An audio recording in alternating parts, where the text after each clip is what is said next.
Dalili kuu za ugonjwa wa selimundu au sickle cell ni zipi? Karibu. Sawa. Labda nianze tukuelezea kulingana na kama nilivyoelezea jinsi unavyosababishwa. Tumesema kwanza tuanze kwenye kazi za chembe sahani nyekundu ya damu. Chembe sahani nyekundu ya damu, kazi kubwa ya kwanza ni kusafirisha oksijeni kutoka kwenye mapafu kwenda kwenye sehemu mbalimbali za mwili na kutoa carbon dioxide kwenye sehemu mbalimbali za mwili kupeleka kwenye mapafu. Sawa. Sasa tumesema kwa mgonjwa mwenye sickle cell ile hemoglobin inakuwa katika umbo la mwezi, inakuwa katika nusu ya umbo ambalo linatakiwa liwepo. Sasa ile nusu ya ule umbo likiwepo, ina maana zile kazi ambazo zilitakiwa zifanye na ile hemoglobin zinashindwa kufanyika katika hali ya kawaida. Sawa? Hivyo ile hemoglobin kwa sababu zinakuwepo nyingi ukilinganisha zile sickle hemoglobin zinakuwa nyingi ukilinganisha na zile normal hemoglobin. Wakati zinapita kwenye mishipa ya damu. Kumbuka hii ni chembe nyekundu ya damu. Na chembe nyekundu ya damu ni sehemu ya damu. Na damu inapita kwenye mishipa ya damu. Sasa wakati inapita kwenye mishipa ya damu, inafika mahali ikifika kwenye mishipa midogo ya damu huwa inakwama kwa sababu haiko kwenye umbo la kawaida. Inapokwama inasababisha mtu anapata maumivu makali. Kwa nini anapata maumivu makali? Ndio tunaanza sasa. Kila kunapofikia kwenye joint ya viungo vya mwili, huaga mishipa damu huwa inagawanyika. Pale inapogawanyika sasa zile chembe sahani nyekundu kwa sababu ziko katika umbo ambao sio la kawaida, zinaenda zinatwama pale. Zikitwama zinasababisha damu kule kwenye upande wa mwisho kabisa ambapo wa viungo unakuwa kupati msukumo wa damu. Kwa damu isipopita vizuri tunaita hiyo kitaalamu tunaita ischemia. Zile sehemu zinakosa oxygen. Zikikosa oxygen zile sehemu mtu anapata maumivu makali. Kwa hiyo dalili ya kwanza ni maumivu ya viungo kwa watoto. Unakuta mtoto kuanzia miaka 5, 3, 4, 5 hapo na maumivu ya viungo ya mara kwa mara. Hiyo ndio dalili ya kwanza. Lakini dalili ya pili, hizi chembe sahani nyekundu tumesema ziko katika umbo ambalo sio la kawaida. Kwa sababu ilio katika umbo ambalo sio la kawaida, kinga ya mwili ina sense kwamba hii sio chembe sahani ya kawaida. Hivyo inajaribu kuzivunja. Kwa hiyo muda wote mwili wa yule mgonjwa mwenye sickle cell huwa una kazi ya kuzivunja kwa sababu inaona sio kitu cha kawaida, sio seli ya kawaida. Kwa hiyo zikivunjwa, cha kwanza itasababisha upungufu wa damu. Kwa hiyo mgonjwa wa sickle cell dalili ya kwanza, dalili nyingine atakayokuwa nayo ni upungufu wa damu wa mara ambao haujulikani kisababishi ni nini. Sawa? Kwa kile kipindi ambacho hajajulikana sasa. Zile chembe sahani nyekundu zinapovunjwa pia huwa zinatoa kemikali inaitwa bilirubin. Hii bilirubin ni takamwili ambayo inatakiwa itolewe kama kwenye mkojo na kinyesi. Lakini kwa sababu zile chembe nyekundu huwa zinavunjwa muda wote, ile bilirubin inakuwa inazidi. Ikizidi inaenda kuhifadhiwa kwenye sehemu mbalimbali za mwili. Ambapo sehemu ya kwanza utakapoiona kama dalili ni macho kuwa ya njano. Kwa hiyo dalili nyingine ni mtoto atakuwa na macho ya njano. Lakini dalili nyingine ni anawezekana kwa watoto sasa. Kwa watoto tumesema atakuwa na maumivu ya mara kwa mara ya viungo, lakini kingine tumesema ni atakuwa njano, lakini kutokana na kwamba zile chembe nyekundu zinavunjwa kwa wingi sana, inasababisha pia mwili kujaribu kwa sababu chembe nyekundu ya damu huwa inazalishwa kwenye mifupa mirefu. Sasa ambapo kule ndani ya mifupa kunaitwa bone marrow. Kwa hiyo ndio kunapozalishwa. Kwa sababu zinavunjwa kwa wingi, basi mwili na wenyewe unasema unatakiwa muda wote unakuwa katika hali ya kufanyaje, ya kuzitengeneza nyingine mpya.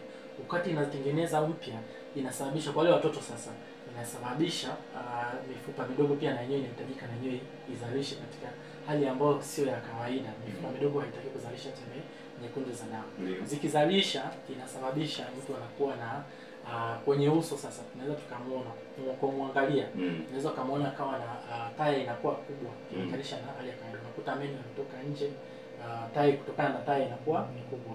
Taya imekuwa kubwa kwa sababu ile mifupa midogo ya uso na yenyewe inahusika kwenye kutengeneza damu. Sasa katika kujaribu kutengeneza damu yenyewe inajikuta inakuwa mikubwa kulinganisha na umri wa mtoto. Kwa hiyo taya inakuwa kubwa kulinganisha na kawaida, ambapo meno yanapelekea kuonekana kuwa kutoka nje ya mdomo. Lakini hao ni wale katika hali ya ambao wameugua sana ugonjwa. Lakini pia unaweza ukaona kwenye paji la uso, inaitwa ni komwe. Sasa sawa, inakuwa ni kubwa, hii inaitwa Bayesian scar, kitaalamu inaitwa Bayesian scar, kwa sababu na lenyewe linahusika kwenye kutengeneza zile. Kwa kumwangalia tu hivi katika wataalamu wakimuona hata bila kumpima, unaweza ukajua huyu kuna uwezekano akawa na sickle cell. Lakini pia muda unapozidi kwenda, kwa sababu kuna system ya mwili inaitwa reticuloendothelial system, inafanya kazi ya kuvunja zile chembe saini nyekundu za damu. Ile reticuloendothelial system huwa inahusika, inajumuisha chembe nyeupe za damu ambayo ni kinga ya mwili pamoja na bandama, sawa, kwenye kuvunja zile nini, chembe saini nyekundu za damu. Baada ya muda zinatakiwa, yani kwa kiuhalisia chembe nyekundu za damu huwa zina lifespan yake, zinakaa ndani ya siku 120 zinakufa, zinatengenezwa upya. Lakini kwa yule mgonjwa wa sickle cell, zile chembe saini nyekundu huwa hazifiki katika huo muda wa siku 120, zinavunjwa kabla ya muda. Kwa hiyo zikivunjwa muda mrefu, kutokana na kwamba ile tumesema bandama ndo kazi yake, na yenyewe inakuwa kubwa, kwa sababu zile chembe saini nyekundu zinaenda zinakaa kule. Kwa hiyo inasababisha dalili nyingine ambayo tunaita nini, splenomegaly au bandama kuwa kubwa. Kwa mara nyingi utakuta wanakuwa na tumbo kubwa. Hizo ni dalili nyingine ambazo utakuta, lakini hao ni katika wale wanaingia katika advanced, ni moja wapo ya zile complication, kwamba muda mrefu, na ndo tunawakuta wengi. Yaani anakuja katika dalili za mbaya sana, sawa. Kwa hiyo dalili nyingine ni bandama kuwa kubwa, lakini with time pia hata hii linaweza likavimba na lenyewe, sawa. Lakini with time, kwa sababu hii mishipa ya hizi chembe saini nyekundu tumesema zinaweza zikaziba mishipa ya damu, kwa sababu ni chembe saini ambazo sio za kawaida. Zinaanza kuanzia kwenye ubongo, zinaweza zikaleta madhara, ambapo kwenye ubongo zikienda kuziba kwenye mishipa ya midogo ya ubongo, zinasababisha mtoto akapata stroke. Kama katika kisababishi kikubwa cha stroke kwa watoto wadogo, nikisema stroke namaanisha kuparalyze. Kisababishi kikubwa cha stroke kwa watoto wadogo ni stroke. Kwa hiyo unaweza kushangaa mtoto ni mdogo, lakini ambaye amepata stroke unashangaa, ambapo tumezoea kuona watu wazima. Kwa kisababishi kikubwa kwa watoto wadogo kupata stroke ni nini? Ni sickle cell. Lakini inaweza kusababisha changamoto ya macho. Kutokana na hiyo tumesema hii mishipa ya damu ya macho na yenyewe inaziba, kutokana na zile chembe saini za kama mwezi zikiziba, mtu anapata matatizo ya macho. Lakini tukirudi kwenye kifua, tumesema hizi dalili ziko kila mahali, sawa. Kwenye kifua kuna moyo hapa, sawa. Kutokana na mishipa ya damu ya moyo pia inakuwa inakosa kiwango cha oksijeni, kwa na moyo nao unapanuka, sawa. Lakini baadaye tukishuka tena hapa kwenye mapafu, na yenyewe mapafu yanafanya kazi ya kuvuta hewa, lakini yanahitaji damu pia na yenyewe yafanye kazi. Na yenyewe mishipa ya damu ya mapafu na yenyewe ikikosa damu vizuri, ikikosa msukumo mzuri wa damu, itaanza kushindwa kufanya kazi. Kwa hiyo na mapafu inaweza yakaanza kujaa maji, sawa. Lakini tukifika chini kwenye figo, na yenyewe hizi mishipa ya damu ya figo na yenyewe inaweza kupata changamoto kutokana na zile chembe saini ambazo sio za kawaida. Kwa hiyo mtu anaweza pia kupata changamoto ya figo. Tukitoka hapo tunaenda kwenye via vya uzazi na mkojo. Kwa watoto wadogo wa kiume huwa wanapata changamoto inaitwa priapism. Priapism ni uume kusimama kwa muda mrefu. Kisayansi inasema zaidi ya masaa 4 kwa mtoto mdogo, sawa. Hata kwa mtu mzima ambaye mwenye changamoto huwa anapata hizi mwenye changamoto ya sickle cell anaweza kupata hizi dalili, kwamba uume umesimama kwa zaidi ya masaa 4 na inakuwa na maumivu makali sana. Kwa nini unasema kwa muda mrefu? Mekanizmu ya kawaida ya uume kusimama huwa inahusisha damu kujaa kwenye tishu za uume. Sasa kwa mgonjwa mwenye sickle cell, mishipa ya damu ambayo inapeleka damu, mzunguko wa damu kwenye uume, na yenyewe kutokana na zile chembe nyekundu zile tulizosema za sickle cell zinaenda zinaziba. Kwa hiyo zinazuia msukumo wa damu usiende vizuri kwenye nini? Kwenye uume. Kwa hiyo mtu anakuwa anafanya tumesema tuweke lugha nzuri, uume kusimama. Uume unasimama kwa muda mrefu ambao unasababisha maumivu makali sana. Ambapo endapo ukichelewa unaweza akaja uume ukashindwa kuja kufanya kazi baadaye. Lakini tukitoka hapo pia unaweza kusababisha mtu akawa anakujiwa damu.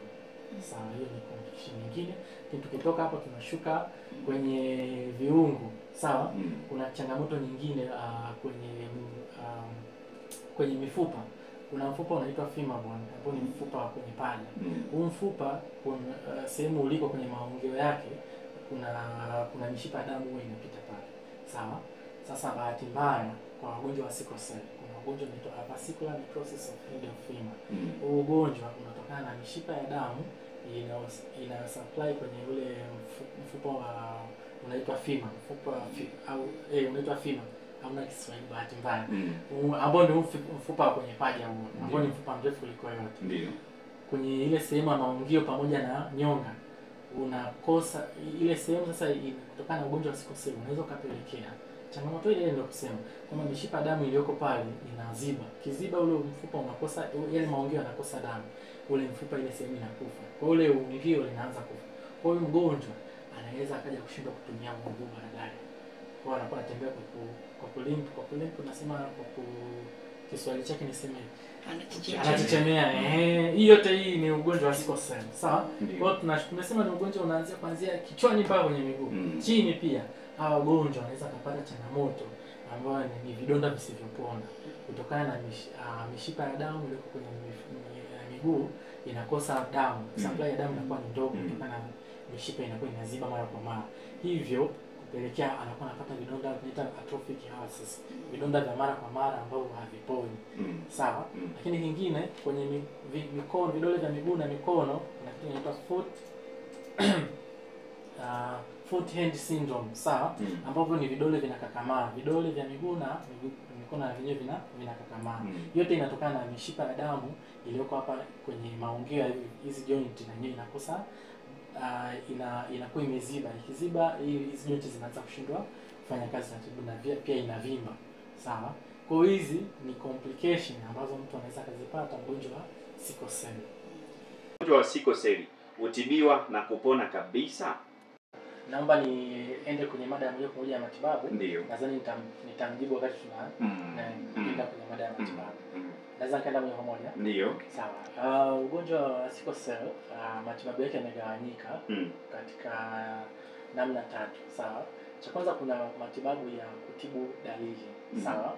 Kuna matibabu ya kutibu dalili, lakini kuna matibabu ya kutibu kupunguza makali, alafu kuna kupunguza makali ya ugonjwa, na kuna matibabu ya moja kwa moja ya kutibu ugonjwa.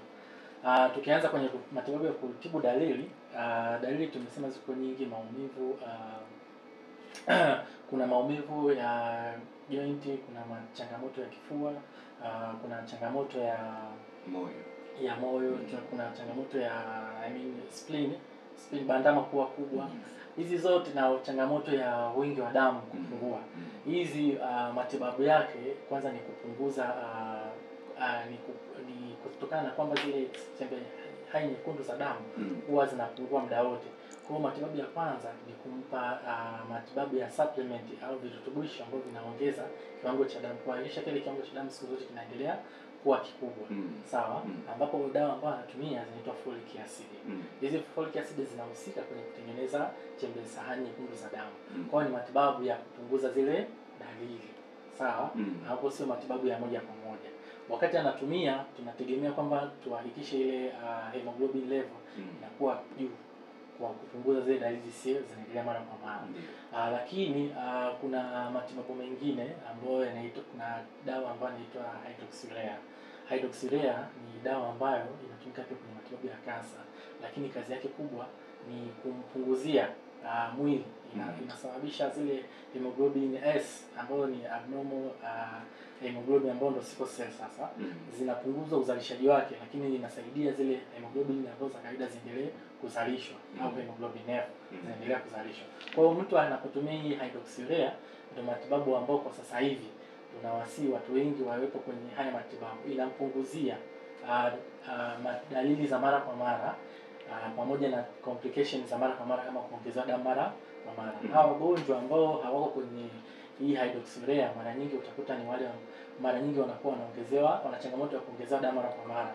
Hizo mara mbili unakuta mara 3 kwa mwaka, mara 4 kwa mwaka, wengine inafika wengine hata mara 6 mpaka 7 kwa mwaka. Unakuta kila baada ya miezi miwili anaongezewa. Sasa tunakumpa dawa ya hydroxyurea inapunguzia hizo dalili za kuongezewa damu pamoja na dalili za maumivu ya mara kwa mara. Lakini pia dawa nyingine ni dawa ya maumivu. Kutokana na yale maumivu ya mara kwa mara, kuna dawa ambayo wanatumia mara kwa mara, kama kuna group la dawa inaitwa NSA ambao ni non-steroidal anti-inflammatory drug, mfano Brufen, ibuprofen wanakuwa wanatumia mara kwa mara kwa ajili ya kupunguza yale maumivu.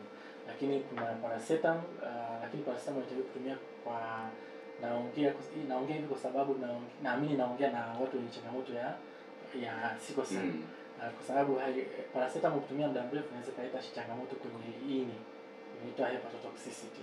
Kwa hiyo dawa ambazo wanatumia mazaidi ni zile ambazo hazina madhara makubwa kwenye mwili wao, japokuwa hata hizi NSAID zile long run na zenyewe zinaweza zikaleta changamoto. Kwa hiyo dawa za maumivu ni sehemu ya matibabu yao, lakini kingine pale amekuja na kitu kinaitwa crisis au changamoto ya kuishiwa damu, huwa matibabu ni kulaza pamoja na kuongezewa damu. Lakini pia kuna wakati inahitaji kuongezewa drip ya maji kwa wingi. Hii drip ya maji inatolewa kwa sababu huyu mgonjwa tunaamini kwa sababu ya wakati anapata ile crisis, ina maana damu yake inakuwa tunasema inakuwa nzito, inakuwa hyperviscosity, inakuwa nzito kwamba zile red blood cells ambazo siko zinakuwa zimekaa kwenye junction ya mishipa ya damu, zinaenda zinaziba. Wakati zinaziba zinasababisha ile damu inakuwa kwanza kunakuwa na upungufu wa oxygen na damu inakuwa ni nzito sana. Kwa hivyo matibabu ya drip ni kusaidia zile siko red blood cells ziendelee kusafiri vizuri. Inarahisisha usafirishaji wa zile red blood cells. Kwa hiyo unakuta anaweza na wale wagonjwa ni watu ambao wanafahamu vizuri. Akifika hospitali anakuambia tu kabisa matibabu yangu ni kuongezewa drip. Lakini namna gani inavyosaidia ndivyo hivyo. Kwa hiyo kumuongezea drip ni matibabu ambayo yanamsaidia kwa ajili ya kumpunguzia ile kazi ya maumivu makali. Sawa. Lakini tukitoka hapo tunaingia kwenye yale matibabu ya kati ambayo tumesema ni matibabu ya nini? Kupunguza nini? Maumivu. Kupunguza maumivu tumeshaelezea. Tumesema kupunguza maumivu, lakini kwenye kupunguza complications za mara kwa mara.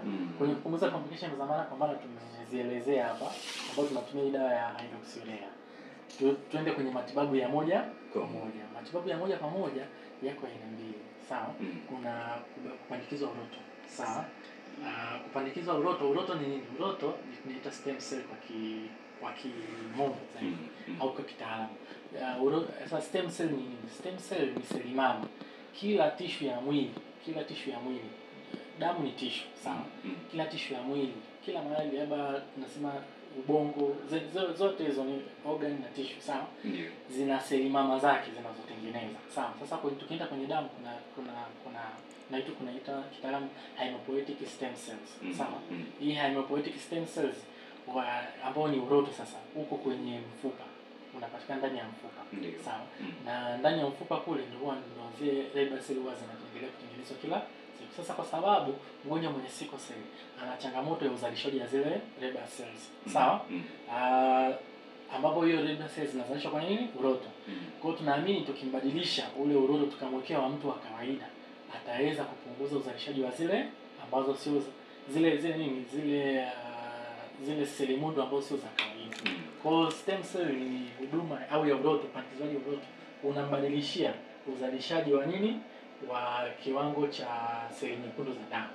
Kwa hiyo baada ya muda tukishaweza kubadilisha uzalishaji tukaupunguza katika asilimia ndogo sana, yule mgonjwa ataendelea kuishi na ile sickle cell lakini hatopata dalili kabisa. Hivyo ndivyo ugonjwa unavyotibiwa. Lakini matibabu mengine ni kubadilisha vile vinasaba. Inaitwa gene therapy. Hii gene therapy ni advanced, kadri siku zinavyoenda zinafanyika research, fanyika matibabu ambayo ni advanced sasa hivi. Ni wanafanyia kitu kinaitwa genetic engineering. Genetic engineering ni namna ya kutibu zile vinasaba vya mtu na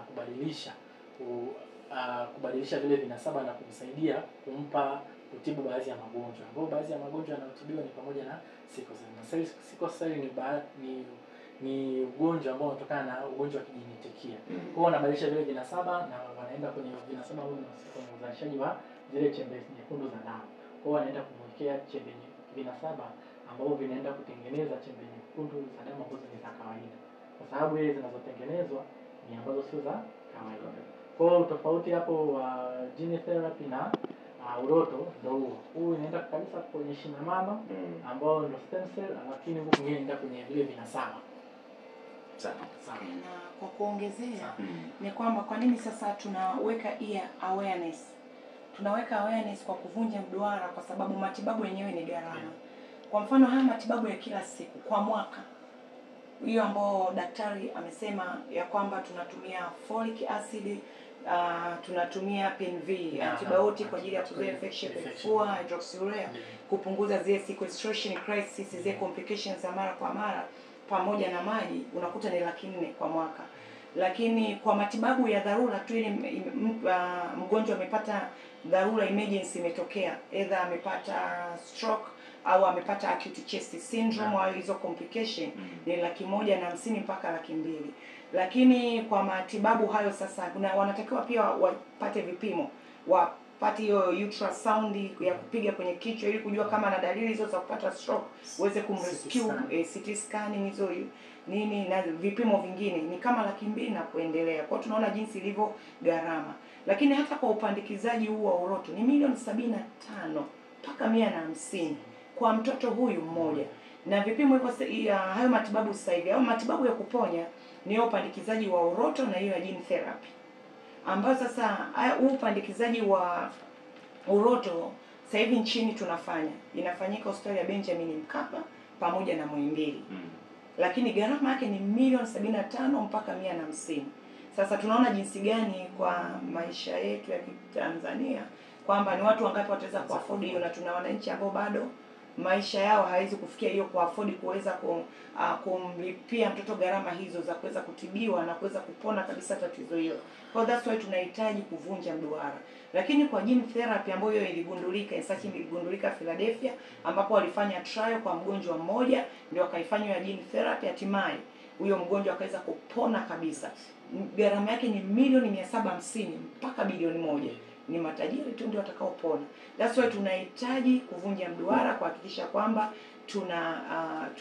tunaenda kwenda kwenye vituo vya kutolea huduma, tunapima kujijua kama tuna vinasaba, tufanye nini, na wale wenye ugonjwa pia wajue watafanyaje ili mwisho wa siku especially kwenye marriage wafanyaje ili wapunguze hiyo shida isiendelee. Matibabu yake ni gharama tu 400,000 tu kwa mwaka, ni kubwa. Ingeweza kufanya vitu vingine vya maendeleo.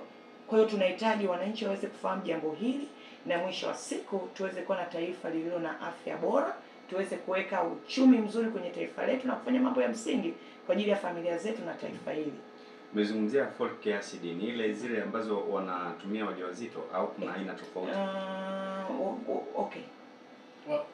Wajawazito wanatumia dawa inaitwa FeFo ambayo ina folic acid na ferrous sulfate, sawa, ambayo ni madini ya chuma na madini ya folic. Sasa zote labda naweza niseme tu kitaalamu, hemoglobin imetokana na neno haem ambayo maana yake ni chuma na globin ambayo ni protein. Sawa. Sasa utengenezaji wake jinsi inavyotengenezwa inahitaji supplement. Supplement ni virutubisho. Virutubisho vinavyotumika kwenye kutengeneza hemoglobin au chembe nyekundu ya damu ni chuma pamoja na hiyo tumesema nini, protein. Sasa hii chuma na protein tunavipataje? Ni kupitia hayo madini ambayo mtu anapewa, ambayo ni folic pamoja na iron.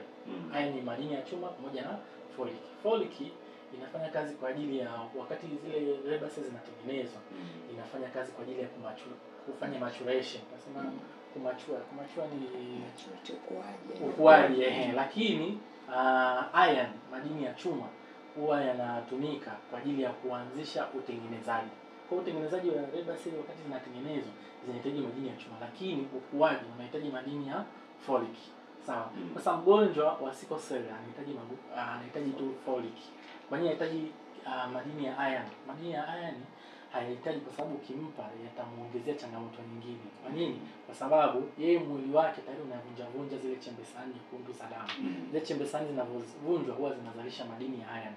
Kwa hiyo yeye madini ya iron kwake sio shida, ila madini ya folic ndio shida kwake. Kwa hiyo ndio maana tunampa folic baada ya iron. Sawa. Najua tuna watoto hao mashuleni. na kwa sababu tunao, hili ni jambo la msingi sana. Mwalimu anaweza kanaona mtoto huyu ni mtoro, lakini kumbe hajafanya follow up vizuri kwa wazazi kujua ana shida gani. Mara nyingi tumekuwa tukifuatilia, unakuta utaenda pale shule atakwambia watoto hawa ni watoro. Ukija kufuatilia unakuta kwamba wana tatizo hilo, na tatizo hilo pia linawakatisha tamaa. That's why inahitaji watiwe moyo. Unakuta ile maumivu ya mifupa, tumeona dalili ambayo kubwa kuliko zote ni maumivu ya mara kwa mara kwenye mifupa, miguuni, kwenye mgongo, mikono, maumivu kichwani, kifuani. Sasa anamfanya mtoto asiende shule, kwa hiyo anakuwa mtoro, anakuwa tuliko nyumbani anaugulia yale maumivu. Kwa hiyo tunatamani sasa walimu waweze ku-identify watoto hawa mashuleni, kuwajua na kwa kuwauliza wazazi, na watajua na kwa dalili hizi tulizosema wafanye follow up, na mwisho wa siku waweze kuwasaidia, kwa sababu mtoto huyu mwenye sickle cell, watoto hawa wenye ugonjwa huu wa sickle cell wana tabia ya kucheza ni muhimu, lakini wakicheza kupitiliza yale maumivu wanayapata.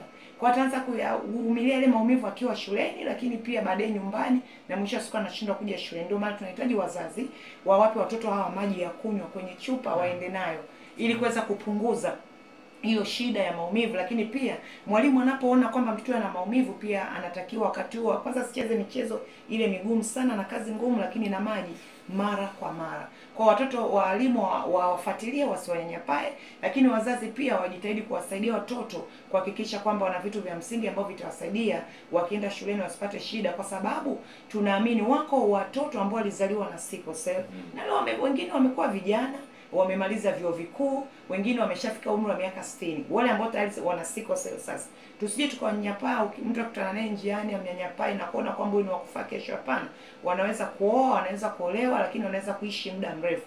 Kwa tunachohitaji tu ni kwamba hii elimu iendelee kusambaa ili tuweze kuwasaidia, tusiwanyanyapae, na vile vitu vya msingi wawe navyo na kuweza kujihadhari kwa zaidi na zaidi.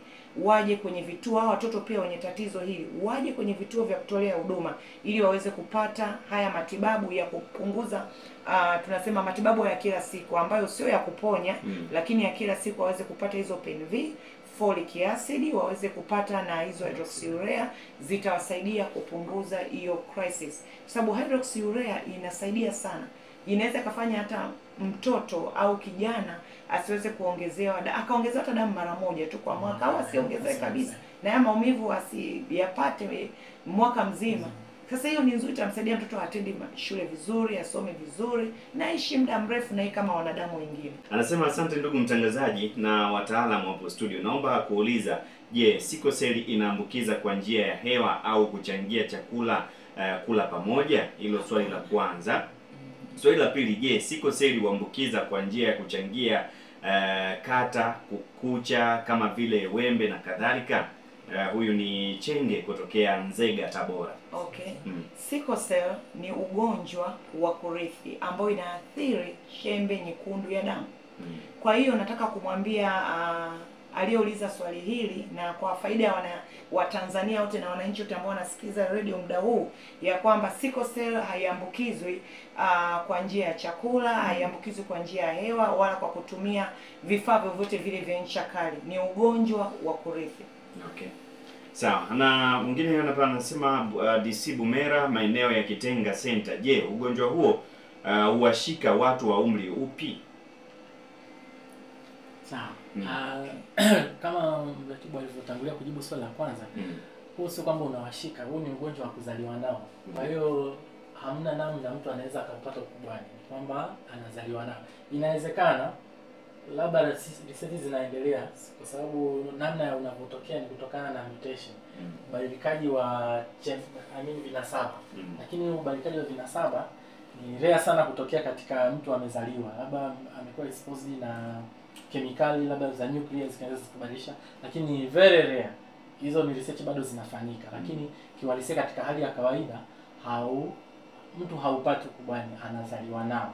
Kwa hiyo mtoto anazaliwa nao kuanzia akiwa mdogo, lakini kuanza kupata dalili inawezekana kuna wengine wakachelewa, dalili wakazipata baada ya miaka 6, mwingine 5, 3, mwingine 7. Lakini sasa kingine labda nielezee kitu kimoja, kuna ambao wanapata dalili mapema, kuna wengine wanachelewa kupata, lakini kuna wengine wanapata dalili mara kwa mara, kuna wengine wanachelewa kupata dalili. Hii ni kitu gani kinasababisha? Inategemea na kiwango gani cha zile sickle cell zile chembe sahani za kama mwezi ambazo tunaita sickle cell ziko kiwango gani kwenye damu yake. Watu wanatofautiana, wanawezekana wote wakawa na sickle cell watu 10, lakini kati ya wale watu 10, 4 wakawa kila baada ya mwezi wakawa wanaongezewa damu, alafu wale 6 wakawa hawaongezewi damu. Nini kinasababisha? Ni kutokana wanatofautiana kati ya urisishwaji wa vile vinasaba. Kuna ambao viko vingi, kuna ambao viko vichache. Sawa. Huyu hapa anasema asante kwa elimu nzuri. Haya, tunashukuru sana. Malengo makuu au malengo gani ya maadhimisho haya ya mwezi ambayo wamesema mwezi mzima? Malengo makubwa, lengo kubwa la maadhimisho haya kwa mwezi huu ya sickle cell kwa uchache tu, lakini pia tukienda moja kwa moja pengine na shughuli zipi ambazo zinafanywa katika maadhimisho haya kwa mwezi huu?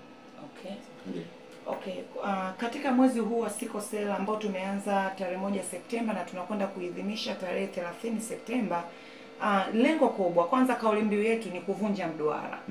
Tunavunja mduara kama ambavyo tumeelezea tangu mwanzo mpaka muda huu. Lakini jambo la pili ni kwamba tunaendelea kutoa elimu kwenye jamii. Tunatoa elimu kwenye jamii kuhakikisha jamii mbalimbali zinafahamu kuhusu ugonjwa wa sickle cell na nini kifanyike ili mwisho wa siku kuweza kuvunja mduara na kupunguza kusambaa kwa ugonjwa huu wa kurithi wa ugonjwa wa sickle cell.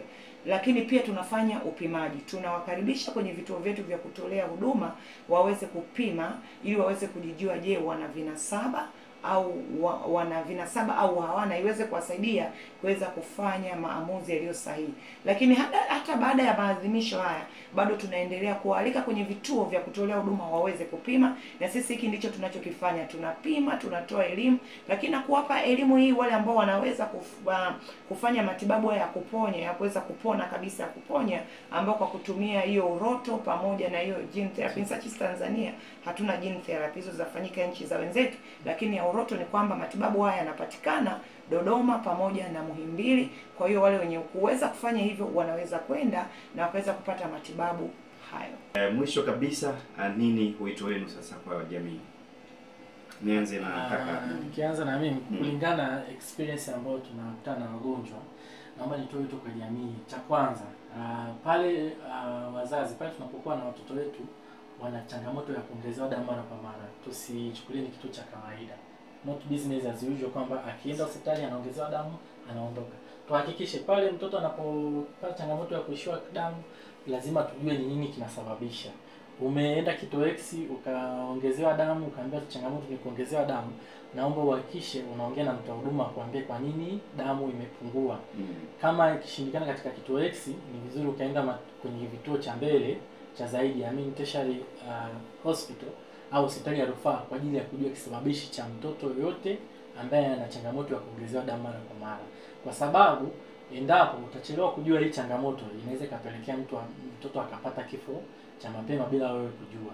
Na wagonjwa wengi wanapata hizi changamoto kwa sababu wanakuwa late diagnosed. Unakuta tayari ameshapata complication ya stroke, wanapata complication ya changamoto ya figo, lakini kutokana na kwamba alichelewa kugundulika huu ugonjwa. Hivyo natoa rai kwa jamii kwamba tuwe tuna taratibu kwamba endapo mtoto anakuwa na changamoto ya kuishiwa damu, tumpeleke hospitali mapema ili kujua kisababishi cha upungufu wa damu. Maana dalili kubwa ambayo tunaweza tukaipata kwa haraka ni upungufu wa damu ambao unapasisi kwa muda mrefu. Okay. Sawa. Na nimalizia hapo kwa dakika moja tu. Okay. Kama ambavyo amesema mratibu, ni kwamba sasa tunatamani, yani kwa jamii sasa, tunatamani jamii kwa kuwa imeshapata uelewa huu, tunawakaribisha waweze kupima na kujielewa kama wana vinasaba hivi ili waweze kufanya maamuzi sahihi, hasa kwa vijana, mashuleni, vyuo vikuu na kwingine kote, lakini na wazazi pia waweze kuleta watoto wao waweze kupima na kuweza kufahamu kama wana vinasaba hivi. Ni jambo la msingi, wakishajua itawasaidia sana ili waweze kuvunja mduara. Na zaidi